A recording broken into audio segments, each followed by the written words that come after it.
Maayong hapon, Mindanao, adlawng Lunes, Hunyo 3, 2024. Live gikan sa Brigada News Center, ihatod namo kaninyo ang mga nagunang balita gikan sa nagkalain-laing lugar sa Mindanao. Mga balitang gitutukan sa News Team. Ako si Brigada Rona Mohemulta ug kini ang Brigada Mindanao.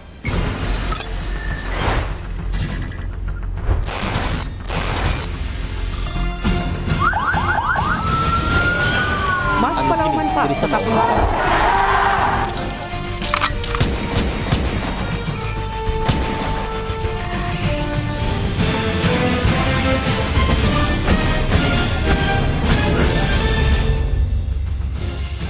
Nabungkag ang usa ka drug den sa Caguait, Surigao del Sur human sa gipahigayong buy-bust operation sa kapulisan.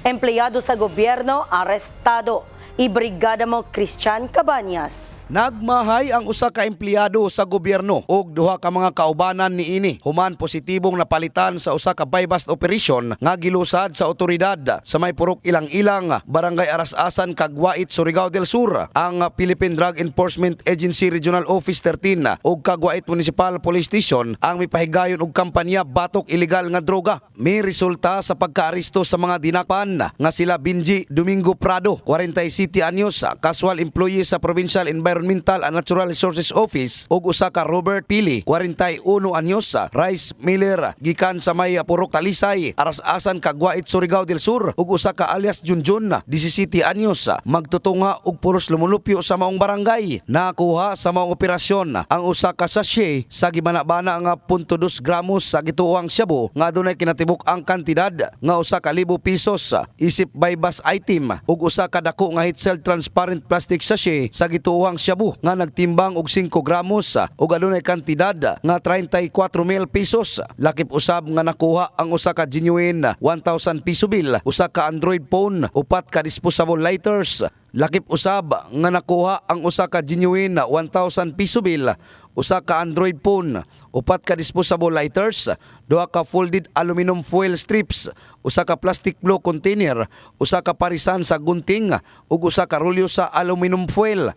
Ang narestong mga personalidad mag-atubang og kalapasan sa Section 5, 6, 7, 11 ug 12 sa Article 2 sa Republic Act 9165 o Comprehensive Dangerous Drug Act of 2002. In the heart of changing lives, kini si Brigada Peter Loloy Abulok, Brigada News. Blanco gihapon ang kapulisan sa motibo sa pagpusil patay sa usa ka estudyante nga mograduar na unta sa junior high school sa probinsya sa Basilan. Takda na matud pa nga mopaso ang biktima apan wala na kini nadayon human sa insidente nga nahitabo sa usa ka gym sa nasangpit nga lugar. Ibrigada mo Marco Polo Muta. Hindi na natuloy sa pagmarcha ang isang binatilyo matapos maging biktima ng pamamaril mula sa di kilalang salarin sa bayan ng Tipo-Tipo, probinsya ng Basilan. Patay on the spot ang isang graduating student na junior high mula sa isang high school sa munisipalidad ng Tipo-Tipo sa nasabing probinsya, kung saan ang biktima ay nakilala bilang si Fajsri Ismael, residente ng barangay Kuhum, munisipalidad ng Albarca, probinsya ng Basilan. Sa inisyal na investigasyon ng PNP Basilan, habang umano ang biktima ay nasa parking lot at nagte-text sa may mini gymnasium ng nasabing bayan, ay bigla na lamang sumipot ang dalawang salarin na naka-riding in tandem at bumaba pa ang isang angkas na gunman nito gamit ang kalibre 45 pistola at lumapit sa suspect at pinaputukan ng 3 beses ang sabing estudyante. Agad naman lumisan ang dalawang suspect, sakay ang kanilang motorsiklo at kumalaripas ng tagbo patungong kanlurang bahagi palabas ng nasabing lugar. Naghiyawan pa ang mga tao sa lugar ng insidente at agad naman dumating ang kapulisan, gayon din ang medical team sa nasabing bayan. Sa ngayon, nagsasagawa na ng malalimang investigasyon ang otoridad hinggil sa nasabing insidente nang sa ganon malaman ang pagkakakinlanlan sa mga suspect, gayon din ang motibo sa pagpaslang sa biktima. Kahapon, inutusan din ng alkalde ng Tipo-Tipo Basilan na si Mayor Arcam Patarasa Istarul ang PNP para sa agarang investigasyon at mabigyan ng hustisya sa pagkasawi ng nasabing estudyante. Report mula dito sa lungsod ng Zamboanga. Ito si Brigada Marco Polo Muta in the heart of changing lives. Brigada News. 250 ka pamilya apektado. Humanaog daw sa sunog ang dulan 40 ka panimalay sa Barangay Lapasan, Cagayan de Oro City. Balor 6 million pesos na talang damyos. Ibrigada mo Jackie Paclar. Natugaw ang pagkatulog sa mga residente sa San Lazaro, Barangay Lapasan, Cagayan de Oro City. Giulbo ang dakong kalayo. Halos mga balay gama sa light materials, hinungnan nga dali kining nangaabo. Lakip ang mga residente ang mitabang sa pag-arsa sa mga hose sa bumbero. Kining dus andanas nga balay, gitabangan og bomba og tubig sa tinguha nga masalbar pa. Base sa investigasyon sa Bureau of Fire Protection, nagikan ang kalayo sa bank house nga gipuy-an sa usa ka Joseph Sakala. Mukabat sab sa size sa milyones sa pesos ang structural damage sa maong sunog. Atong pangutan na karon kung unsang investigation ongoing pa atong investigation. So wala pa tay cause of fire karon. So karon nagsugod daw allegedly ang atong increase sa isa ka bank house kamo ni Joseph Sumanga 22:44 so 10:44. Then naka-respond din ita 10:45. Tapos isaka din itong second alarm 10:47. Third alarm na to kay 10:51. Kaya itong fourth alarm is 11:33. Makita man ninyo naro kaya itong mga ali. Then sa tunga mo nagsugod good. So maglisod og tinili itong mga kauban na to sa itong mga bumbero kay gagmay kay mga gianan. Then daghan kay mga possible na mga ruta na binento mo penetrate. Kasamtangan nga na sa Lapasan Covered Court ang mga apektado nga pamilya. Sa nakita na mo sir no kay halos kita na walay na bit ani kay grabe kakalit nga panghitabo no. Ang kuan ani nila kani mga underwear, kanang hygiene kit nila no. Kamogi na mo isa kay so far amo nakita karon wala pa hygiene kit nga nahatag sa ilo kining underwear nila no, mga sapot nila. Ang naa diri kaning banig, kaldero, mga sinilas pa ang naa diri. Balita gikan sa Cagayan de Oro City in the heart of changing lives, kini si Brigada Jackie Paclar, Brigada News. Gilamoy sa kusog nga kalayo ang tulo ka abandonadong gambalay sa Davao City. Wala usab matod pay nadamay sa maong sunog diin mokabat sa hapit 4 ka oras. Una napakgang ang kalayo sa mga bombero.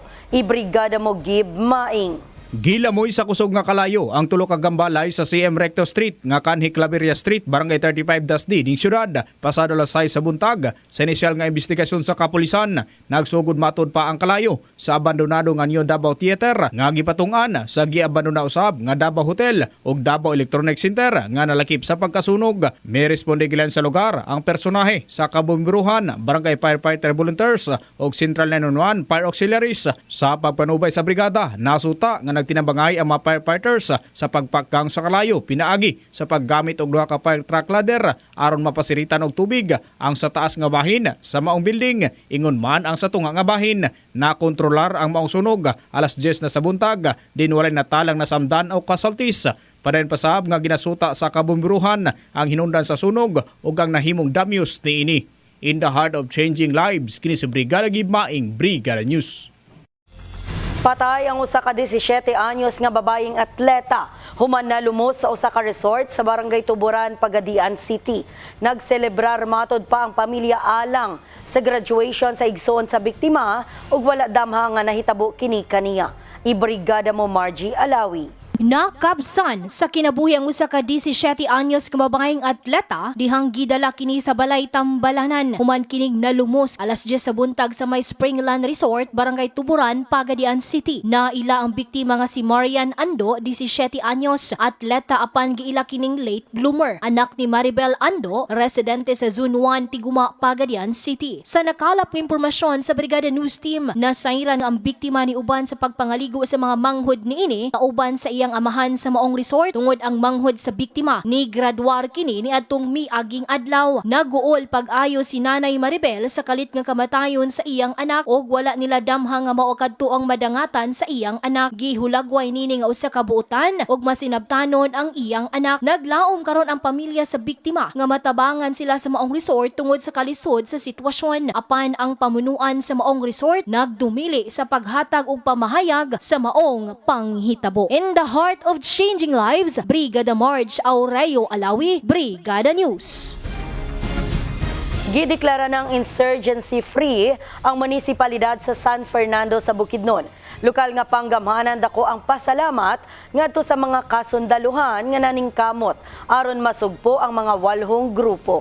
Ibrigada mo Jen Golosino. Ideklara na nga insurgency-free ang lungsod sa San Fernando, Bukidnon human sa sunod-sunod nga pagtahan. Miyembro sa communist terrorist group ang pagdeklara sa insurgency-free pinaagis pagpaningkamot sa mga kasundaluhan sa 89th, 48th ug 56th Infantry Battalion sa 10th Infantry Division ng Philippine Army. Uban ang lokal na kagamhanan sa LGU San Fernando, Bukidnon, ingon man nagkadai ang ahensya. Nasayran nga anas 24 ka barangay sa lungsod sa San Fernando. Ang gikaingong aduna pay pipila ka mga member sa CTG ang kinahanglang kumbensihon aron mutahan na kasamtangan na wag tang nagayod kini sa maong lungsod. Nay mo surundin, adaptahon giayon nila dayon nahuturot ang kada barangay na mo tong nag-declare persona ng bata. At least sa 24 barangay nahurot gyud og kuan dayon og napag ginabilin ilag yung pangitaon, istoryahon tanan dili na pinaagi sa pusil, pinaagi na sa relasyon pagkuha hantod nga nawala gyud dinhi sa San Fernando. Salamat ko no nga nagayran pud sila sa Ginoo nga dili magpabilin nga kanunay nila purisyohon ang mga tao. Kini nga deklarasyon subay sa Resolution number 26 Series of 2024 nga gi-validate sa 10th Infantry Division og Police Regional Police Office 10 Area Clearing Evaluation Board nga nagdeklara nga nabungkag na sa Sub-Regional Centro de Gravidad Pedler sa North Central Mindanao Regional Committee. Kahibaloan nga ang Sub-Regional Centro de Gravidad Pedler mao ang katapusang unit sa NPA nga naglihok sa munisipyo sa San Fernando sa pagkabungkag sa Guerrilla Front 55 niadtong Disyembre 14 tuig 2021 ug Sub-Regional Committee 5 niadtong Disyembre 6 tuig 2022. Nagbunga kini og kalipay ngadto sa LGU San Fernando kung diin human sa deklarasyon ubay-ubay ka mga miyembro sa 8 grupo ang gipresenta. Human mitahan bit-bit ang ilahang nagkadaiyang armas. Balita gikan sa San Fernando, Bukidnon in the heart of changing lives. Kini si Jen Golosino, Brigada News. Mukabat sa 281 ka volunteer responders ang mitambong sa 15 kaadlaw nga capacity training program lakip sa gihisgutan kabahin sa conservation and protection sa wildlife resources and habitat sa North Cotabato. Ibrigada mo Eva Molina.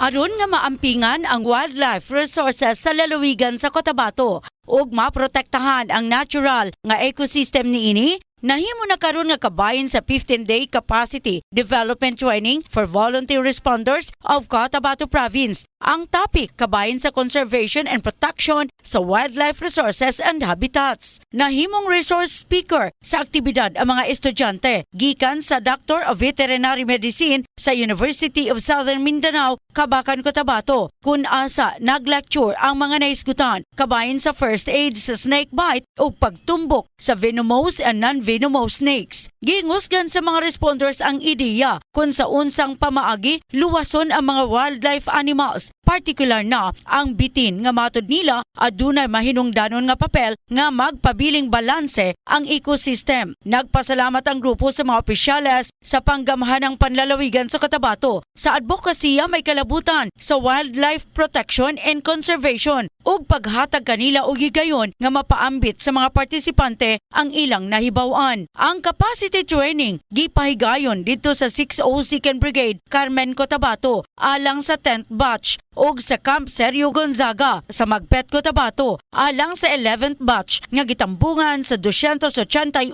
ka volunteer responders gikan sa 2nd and 3rd Legislative District sa probinsya. Report gikan diri sa North Cotabato. Ako si Brigada Eva Buhayan Molina, in the heart of changing lives. Brigada News.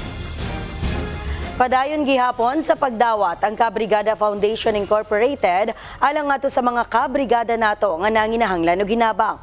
Alang sa cash donation mamahimo kining ipadala sa Kabrigada Foundation Incorporated Security Bank account number 0000557600731. Alang sa in-kind donations, ipadala kini sa Brigada Complex nga nahimutang sa NLSA Road, Barangay San Isidro, General Santos City. Sa mga gustong mahimong Brigada Volunteer, pwedeng mudangop din sa istasyon ug magpalista.